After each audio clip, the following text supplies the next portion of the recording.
சின்ன வயசுலேருந்து எங்கள் அப்பா சமைக்கிறத பார்த்ததுனாலையோ என்னவோ நானும் கேட்டரிங் தான் படித்தேன்.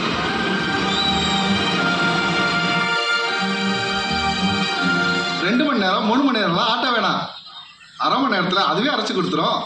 கிரைண்டரு எப்பா எப்படியாச்சும் வாங்கலாம்ப்பா. மணிக்கணக்காக உட்காந்து அரைக்க தேவையில்லைல்ல. நான் அரைச்சி பார்க்கணும். தாராளமையா. கரண்ட் இல்லைன்னா என்ன ஆகும்? இல்லையே, ஏதோ தப்பா இருக்கு. என்ன தப்பா இருக்கு? எல்லாம் சரியா தானே இருக்கு. இல்லை, அப்பா சுட்ட இட்லி மாதிரி இல்லை.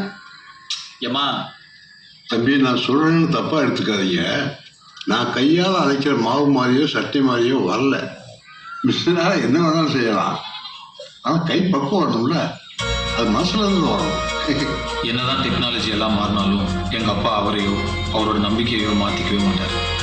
எங்கள் அப்பாவுடைய உலகம் சின்னதாக இருந்தாலும் என்னுடைய கனவு ரொம்ப பெருசாக இருந்தது. எங்கள் அப்பா கிட்ட சுற்றி இருக்கிற எல்லா